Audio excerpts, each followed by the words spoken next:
दोस्तों इस तरह का हमारे पास 2 क्वेश्चन पेपर है अवेलेबल, अभी आया हुआ है हमारे पास। तो हम आपको इसको शो कर रहे हैं ताकि आप लोग अपनी तैयारी कर सकें। तो चलिए पहले पेपर को मैं दिखा रहा हूँ और दूसरे पेपर को जैसे ही समय मिलता है तो उसको भी अपलोड कर देंगे समय के साथ ही। तो समय मिलते ही उसको अपलोड कर देंगे। तो पहला क्वेश्चन यहाँ पूछा गया, देख सकते हैं, शारीरिक शिक्षा से क्या आशय है? यहाँ पे आंसर मैंने लिख दिया है, शारीरिक शिक्षा से अभिप्राय या आशय है अच्छे स्वास्थ्य की कामना से शारीरिक श्रम को महत्व देना। इसके बाद जो है दूसरा प्रश्न पूछा गया है, वृद्धि से आप क्या समझते हैं? तो वृद्धि का मतलब है किसी जीव के शरीर के भार, आकार या आयतन में बदलाव होना। इसके बाद जो है नेक्स्ट क्वेश्चन है, स्वास्थ्य शिक्षा की परिभाषा दीजिए। तो सरल शब्दों में लोगों को स्वस्थ स्वास्थ्य व बीमारियों संबंधी जानकारी देना, उनका स्वास्थ्य सुधारने के लिए प्रयत्न करना और उनको बीमारियों के ऊपर नियंत्रण होने के योग्य बनाना ही स्वास्थ्य शिक्षा होती है। ठीक है, इसके बाद जो है कूद के प्रकार कौन कौन से हैं? तो कूद के बहुत सारे प्रकार हैं, जिसमें से दो चार प्रकार मैंने लिख दिए हैं। एक नंबर में इतना ही लिख सकते हैं, लंबी कूद है, ट्रिपल कूद है, ऊंची कूद है और पोल वॉल्ट कूद है।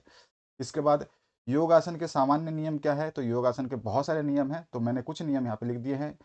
योगासन करने से पहले यानी योगाभ्यास करने से पहले किसी गुरु के निर्देश में योग सीखना चाहिए। योगासन करने से पहले जो है स्नान करना चाहिए। योगासन करने से कम 30 से 40 मिनट पहले कुछ नहीं खाना चाहिए और योगासन करने के लिए आरामदायक सूती कपड़े पहनने चाहिए। इसके अलावा और भी लिख सकते हो, योगासन करते समय वातावरण खुला होना चाहिए। ठीक है, इसके बाद आइए नेक्स्ट क्वेश्चन देखिए। इसमें पूछा गया है, गीता के अनुसार योग की परिभाषा दीजिए। तो गीता के अनुसार जो है योग की परिभाषा ये होती है कि चित्त की वृत्तियों को रोकना ही या चित्त की वृत्तियों पर नियंत्रण पाना ही जो है योग कहलाता है। गीता के अनुसार चित्त की वृत्तियों को रोकना या चित्त की वृत्तियों पर नियंत्रण पाना ही योग है। इसके बाद जो नेक्स्ट क्वेश्चन है, जीवन रक्षक गैस कौन सी है? तो ऑक्सीजन जो है जीवन रक्षक गैस है। इसके बाद जो नेक्स्ट क्वेश्चन है, प्राथमिक उपचार किसे कहते हैं? तो किसी रोग के होने या चोट लगने पर किसी व्यक्ति द्वारा जो सीमित उपचार किया जाता है उसे हम प्राथमिक उपचार कहते हैं। नेक्स्ट क्वेश्चन है, समस्त खेलों की जननी कौन है? तो जिम्नास्टिक को जो है समस्त खेलों की जननी कहा जाता है। अगला जो प्रश्न है उसकी बात करते हैं, शैक्षणिक खेल कैसे उपयोगी हैं? जो शैक्षिक खेल होते हैं वो कैसे उपयोगी है? तो शैक्षिक खेल में जब विद्यार्थी या शिक्षार्थी किसी खेल में व्यस्त होते हैं तो वे नियम और विषय वस्तु पर अधिक ध्यान देते हैं, तो इस तरह से ये उपयोगी है। अब इसके बाद जाइए नेक्स्ट क्वेश्चन, वृद्धि एवं विकास के में मुख्य अंतर कौन सा है? तो 2 नंबर का है तो 2 पॉइंट लिख देंगे। वृद्धि जो है मात्रात्मक होती है जबकि विकास जो है मात्रात्मक और गुणात्मक दोनों होती है। वृद्धि उम्र पर निर्भर करती है। वृद्धि जो है उम्र पर निर्भर करती है कि मतलब एक बार आदमी की जो वृद्धि हो जाती है, जो लंबाई बढ़नी है एक सीमित समय तक बढ़ेगी, उसके बाद वो लंबा नहीं होगा, उसका जो है लंबाई रुक जाएगी। तो वृद्धि जो है इतना ही होता है। लेकिन विकास जो है पूरे जीवन काल चलता रहता है। विकास जो है मानसिक विकास भी होता है, शारीरिक विकास भी होता है। इस तरह से बहुत सारे विकास होते हैं। कोई आदमी मोटा हो जाता है, कोई पतला हो जाता है, बुद्धि भी बढ़ती है। तो ये विकास हमेशा जीवन काल चलता रहता है, जब तक जिंदा रहता है आदमी।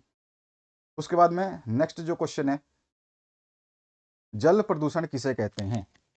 हम कह सकते हैं, जब जल में हानिकारक पदार्थ मिल जाते हैं और पानी की गुणवत्ता खराब हो जाती है, वो पीने योग्य नहीं रह जाता, किसी काम योग्य नहीं रह जाता, तो वो जल प्रदूषण कहलाता है। इसके बाद जो अगला क्वेश्चन है इसमें पूछा गया आपसे, व्यायाम का क्या महत्व है? व्यायाम का क्या महत्व है? तो व्यायाम का जो महत्व हम बता सकते हैं, इसमें क्या बता सकते हैं, व्यायाम से मांसपेशियां और जोड़े जो है वो मजबूत होते हैं। ठीक है, जिससे शरीर में लचीलापन भी बढ़ता है। व्यायाम से क्या होता है, लचीलापन भी बढ़ता है, जोड़े और मांसपेशियां मजबूत होती है, चोट लगने पर जो है वो जल्दी भर जाता है व्यायाम से। ठीक है, उसके अलावा जो है संतुलन की क्षमता बढ़ती है, हैं, और जो है कई घटनाओं को रोकने में मदद मिलता है। व्यायाम जो है बहुत सारे होते हैं, तो इसमें सूर्य नमस्कार भी आता है। ठीक है, ये बहुत सारे आएंगे, ये भी क्वेश्चन आता है, सूर्य नमस्कार बताइए कितने तरह के होते हैं, क्या आसन है, इस तरह से भी पूछे जाते हैं क्वेश्चन। सूर्य नमस्कार के क्या फायदे हैं? अच्छा, यहाँ पर अगला जो क्वेश्चन है, स्वास्थ्य की अच्छी आदतों के बारे में बताइए। सारे क्वेश्चंस जो हैं आप आसानी से लिख सकते हैं। आप जानते हैं स्वास्थ्य संबंधी बातें ना, आप आसानी से लिख सकते हैं कि स्वास्थ्य संबंधी बातें क्या होती हैं। तो हम क्या कह सकते हैं, देखो, स्वास्थ्य की अच्छी आदतों के बारे में हम क्या कह सकते हैं कि हमारा आहार अच्छा होना चाहिए। ये अच्छी आदत है, एक आहार भोजन जो हमारा उसके बाद में हमारी शारीरिक गतिविधि, हमारे को सही सही समय से उठना, सही समय से सोना, दौड़ करना, व्यायाम करना, ये शारीरिक गतिविधि जो है ये होता है इसमें, हैं। और खाने का जो तरीका है वो भी देखना, ये नहीं कि अभी खाया फिर आधे घंटे बाद फिर खा लिया, फिर 1 घंटे बाद फिर खा लिया, खाने का भी जो तरीका होना चाहिए। उसके अलावा अच्छी नींद लेनी चाहिए, हैं, ठीक है। और मदिरा सेवन से बचना चाहिए। तो ये सारी चीज़ें जो है स्वास्थ्य संबंधी जो अच्छी आदतें हैं, तो इसमें आप लिख सकते हैं। इसके बाद जो है प्रोटीन के प्रमुख स्रोतों के बारे में लिखिए। प्रोटीन के जो प्रमुख स्रोत होते हैं, यानी कि जो सोर्सेस हैं प्रोटीन के, नीचे लिखा हुआ है इंग्लिश में आपका ये क्वेश्चन। तो इसके जो मुख्य सोर्सेज हैं वो क्या-क्या हैं? तो देखिए, इसमें जो है नॉन-वेज और वेज दोनों ही आ जाते हैं। तो आप दोनों लिख सकते हैं। प्रोटीन के विभिन्न स्रोत होते हैं जिससे हम प्रोटीन प्राप्त कर सकते हैं। प्रोटीन की बात हो रही है, ध्यान रखना। तो प्रोटीन सबसे ज़्यादा मछली में, मांस में, सोयाबीन में, बीन्स में, टोफू में, नट्स में, और जो बीज वाले फल होते हैं या सब्जियाँ होती हैं उनमें पाया जाता है। तो प्रोटीन के ये सारे के सारे मुख्य रूप से। और दूध भी है आपका, ठीक है। दूध भी जो है ये भी एक आपका, दूध और अंडा, ये भी आपका प्रोटीन देता है। तो ये सारे स्रोत हैं जो मैंने आपको बताए हैं। इसके बाद जो आपसे नेक्स्ट क्वेश्चन पूछा गया है कि इसमें पूछा गया है पिरामिड से आप क्या समझते हैं। तो पिरामिड से आप क्या समझते हैं? तो पिरामिड जो है ये 3D बहुलक होता है जिसमें एक भुजा आधार होती है, साथ ही साथ उसके जो 3 से ज़्यादा त्रिभुजाकार चेहरे होते हैं, ठीक है, जिसे हम पिरामिड कहते हैं। देखा भी आपने तो उसका बस आपको आइडिया से बता देना पिरामिड क्या होता है। अब इसमें पिरामिड जो है ना 2 तरह के भी होते हैं। एक शाकाहारी पिरामिड, यानी कि जीव पिरामिड, जो आप साइंस वगैरह में पढ़ते हैं, ठीक है, तो वहाँ पर भी वो पिरामिड आता है, उल्टा पिरामिड और सीधा पिरामिड। तो उसके बारे में यहाँ पे पूछा नहीं है कि कौन सा पिरामिड पूछ रहा है। इसके बाद में खो खो खेल पर लघु लघु लेख लिखना है कि खो खो खेल जो होता है ये क्या होता है, इसके बारे में जो आपको थोड़ा सा समझाना है। तो खो खो खेल के बारे में आप समझा सकते हैं। लघु लेख का मतलब है कि आपको समझाना है। खो खो खेल जो है इसको माना जाता है, खो खो खेल जो है ना ये पुणे में जो है इसका जन्म स्थान हुआ था। मतलब खो खो खेल का जन्म स्थान पुणे को माना जाता है, पूना जिसको आज बोलते हैं। यह खेल महाराष्ट्र, गुजरात और मध्य प्रदेश में जो है अधिक खेला जाता है, ठीक है।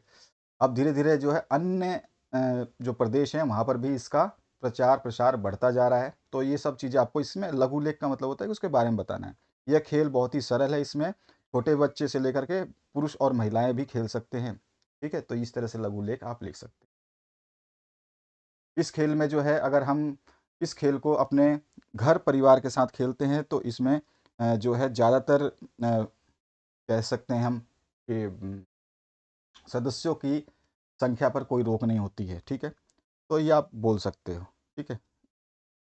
इसके बाद जो है नेक्स्ट क्वेश्चन है, इसमें पूछा गया है स्वच्छ भारत अभियान का महत्व बताइए। भाई स्वच्छ भारत अभियान का महत्व तो आप अपने भाषा में लिख सकते हो कि क्या होता है महत्व, स्वच्छ भारत अभियान का क्या महत्व है, ये आप बता सकते हैं ना। तो ये प्रधानमंत्री ने जो शुरू किया था, घर घर जो है कचरा की गाड़ियाँ आती हैं, मतलब गलियों में आती हैं, मोहल्ले में आती हैं, गाँव में आती हैं। वो जो है पूरा का पूरा सामान जो है ले जाती हैं जो गंदगी होती है। इससे प्रोत्साहन मिलता है, लोग जो है गंदगी से बचते हैं। उससे मक्खी मच्छर जो पनपने वाले होते हैं जिससे बीमारियां होती है वो नहीं पनपते हैं, बीमारियां नहीं फैलती है। और स्वच्छ भारत अभियान में जो है शौचालयों का निर्माण भी किया गया है। तो ये सर आप जो भी लिखना चाहें आप लिख सकते हैं। इसमें बहुत सारी चीज़ें आप अपने मन से बना सकते हैं। इन्हीं 3 योगासनों के बारे में लिखें। कोई भी 3 योगासन जो आप जानते हों, जिसके बारे में आपने सुना है, उसके बारे में आप लिख सकते हैं, ठीक है। तो इसमें बहुत सारे योगासन जो है हो सकते हैं। जैसे बैठ कर किए जाने वाला आसन हैं, आप बता सकते हो बैठ कर किए जाने वाले आसन हैं। उसमें आपका पद्मासन है, ब्रजासन है, सिंहासन है, मत्स्यासन है, वृकासन है, ये सारे के सारे हैं। गौमुख आसन है। इसके अलावा जो है पेट के बल किए जाने वाले कई आसन हैं जिसमें मकरासन है, धनुरासन है, भुजंगासन है, ठीक है। इस तरह से आप बता सकते हो।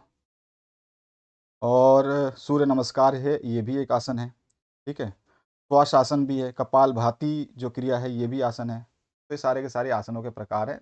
किसी के भी आप उनको इसमें से जितना आप चाहें तो लिख सकते हैं।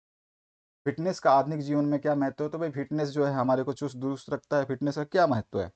फिटनेस जो है हमारे को चुस्त दुरुस्त रखता है, किसी कार्य को करने में हमारा मन लगा रहता है। इस तरह से जो है आप बता सकते हो।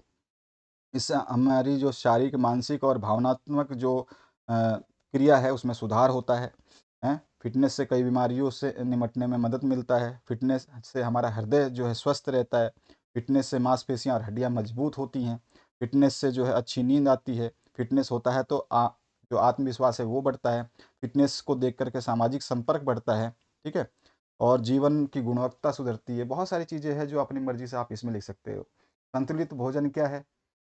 तो संतुलित भोजन वो भोजन होता है जिसमें शरीर की आवश्यकता अनुसार सारे पौष्टिक तत्व पाए जाते हैं। यानी शरीर को स्वस्थ रखने के लिए जिस आहार में सारे पोषक तत्व हों वही संतुलित भोजन होता है। सिंपल शब्दों में आपको बोलूँ तो, जिसमें कि कार्बोहाइड्रेट, प्रोटीन, वसा, विटामिन, खनिज, लवण, फाइबर, ये सब आप इसमें डाल सकते हो कि ये होने चाहिए। इसके बाद जो नेक्स्ट क्वेश्चन है इसमें क्या पूछा गया है? सर्पदंश पर क्या किया जाना चाहिए? यानी कि सर्प जब आपको दंश कर ले, यानी सर्प डांट काट ले, स्नैक बाइट कर ले, तो क्या करना चाहिए? ये एक अलग थोड़ा सा क्वेश्चन है, क्योंकि हर पहले के ज़माने में सर्प काटते थे। तो हम क्या कह सकते हैं कि अगर सर्प काट लेता है, स्नैक बाइट कर लेता है, तो सबसे पहले तो जहाँ कटा हुआ है उससे ऊपर जो है किसी कपड़े को बांध दे अच्छी तरीके से। ठीक है। दूसरा जो है, पीड़ित व्यक्ति जो इसको सर्प काटा है उसको नज़दीकी हॉस्पिटल में ले जाए, हाँ, जल्द से जल्द। और उसके अलावा जो है, जहाँ पर सर्प ने काटा है वहाँ पर जो है समय बर्बाद ना करें। मतलब वहाँ पर आप हाथ पैर जो है बराबर लेवल कर लें। ऐसा नहीं कि एक जिस सर्प ने पैर में काटा तो पैर को ऊपर कर दिया और सर को नीचे कर दिया। तो जो चीज़ जिधर नीचे की तरफ है, नीचे हो, उधर ही नीचे करना है आपको। ठीक है। इससे अलावा जो है घाव पर बर्फ़ नहीं लगाना चाहिए। ठीक है। उस पे पानी पानी भी नहीं डालना चाहिए। ये भी है, सर्प अगर काट लेता है तो। ठीक है। और उसके अलावा जो है, बहुत सारे जो क्या कहते हैं, डॉक्टर जो है उपचार बताएंगे उसको फॉलो करना चाहिए। तो ये सब चीज़ें दो चार आप अपनी मर्जी से बता सकते हैं। तो अब थोड़े बड़े क्वेश्चन आते हैं। व्यक्तित्व का आधार क्या है? पर्सनैलिटी का जो आधार है वो क्या है, ये आपसे पूछा गया है। तो व्यक्तित्व का आधार आप बता सकते हो? तो ये 3 नंबर का क्वेश्चन है आपका। तो व्यक्तित्व का आधार क्या होता है? तो हम बोल सकते हैं व्यक्तित्व का आधार जो है, मानसिक संरचना कैसी है, ये है। ठीक है। हमारी मस्तिष्क की संरचना कैसी है, शारीरिक कार्य कैसे हैं, ठीक है, पर्यावरण के तत्व हमारे साथ कैसे हैं, हमारे हार्मोन कैसे स्रावित होते हैं। तो ये सारी चीज़ें जो है इसमें बता सकते हैं। ये सारे आधार होते हैं। कुपोषण से आप क्या समझते हैं? तो कुपोषण का मतलब क्या होता है कि कोई ना कोई, मतलब शरीर में बीमारी होना। यानी कि एक ऐसी स्थिति होती है जब शरीर को जरूरी पोषक तत्व नहीं मिल पाते हैं तो वो आदमी कुपोषित हो जाता है, उसी को कुपोषण कहते हैं। ठीक है। कुपोषण ऐसी स्थिति होती है जब शरीर को जरूरी पोषक तत्व नहीं मिल पाते हैं और व्यक्ति के आहार में प्रोटीन, कार्बोहाइड्रेट्स, विटामिन, वसा, लवण, पानी, खनिज, या फाइबर आदि तत्वों की कमी हो जाती है, तो कुपोषण हो जाता है। तो ये कुपोषण है। इसके बाद आइए नेक्स्ट क्वेश्चन, जिसमें आपसे पूछा गया जिम्नास्टिक्स के क्या लाभ हैं। तो हम कह सकते हैं जिम्नास्टिक्स से जो है हमारी शारीरिक लाभ बहुत सारी है। जैसे कि हमारी मांसपेशियों में ताकत बढ़ती है, सहन शक्ति बढ़ती है, लचीलापन बढ़ता है। मानसिक लाभ भी होते हैं। ठीक है। तो इससे मानसिक स्वास्थ्य जो है बहुत बेहतर होता है, आत्मविश्वास बढ़ता है, कई कठिनाइयों का सामना करने की हमें शक्ति मिलती है। अनुशासन और ध्यान भी इससे बढ़ता है। ठीक है। तो हम कह सकते हैं जिम्नास्टिक से अनुशासन और ध्यान बढ़ता है। आगे बता सकते हैं कि जिम्नास्टिक करने से तनाव कम होता है। ठीक है। उसके बाद जो है, हम जिम्नास्टिक से शरीर का नियंत्रण जो है अच्छा कर सकते हैं। उसके अलावा जो है, अन्य खेलों में जिम्नास्टिक अगर हमारी अच्छी है तो अन्य खेलों में हमारा प्रदर्शन भी अच्छा हो जाता है। पूछा गया है गोला फेंक की क्रिया क्या है? तो गोला फेंक, जिसको हम क्या बोलते हैं, शॉट पुट बोलते हैं। ठीक है ना। गोला फेंक या शॉट पुट भी बोलते हैं। तो शॉट पुट जो है ये एक ट्रैक फील्ड इवेंट होता है।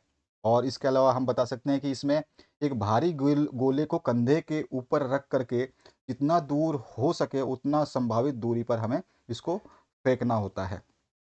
ये ओलंपिक का भी हिस्सा है और इसकी प्रतियोगिता जो है कई बार होती रहती हैं।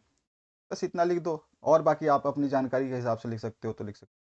उसके बाद में जो है एथलेटिक्स पर विस्तृत लेख लिखिए और फिर इसी में अथवा दिया गया अपनी पसंद के किसी एक खेल के बारे में विस्तृत विस्तृत लेख लिखें तथा मैदान का चित्र भी बनाएं। तो इस तरह का ये प्रश्न पत्र आया था। एक और प्रश्न पत्र हमारे पास उपलब्ध है। समय मिलते ही उसका सॉल्यूशन अगर हो पाता है, टाइम लगता है कि सॉल्यूशन हो जाएगा, तो मैं अपलोड कर दूंगा उसको, उसको भी आप चेक कर लेना, तो आपको थोड़ी सी मदद मिल जाएगी। ठीक है, तो आशा करता हूँ इस वीडियो का आप देख लेंगे तो थोड़ा सा आपको लाभ होगा कि किस तरह के क्वेश्चन पूछे जाएंगे, क्या लिखना है, ये समझाया गया इस वीडियो में। बाकी हमें नहीं पता, ये क्वेश्चन पेपर भेजने वाले ने भेज दिया, तो 2 क्वेश्चन पेपर हमारे पास आए हुए हैं, एक ये है और एक और क्वेश्चन है हमारे पास क्वेश्चन पेपर, उसको भी अगर समय मिला तो सॉल्यूशन करके अपलोड कर देंगे। Thank you very much, have a good day.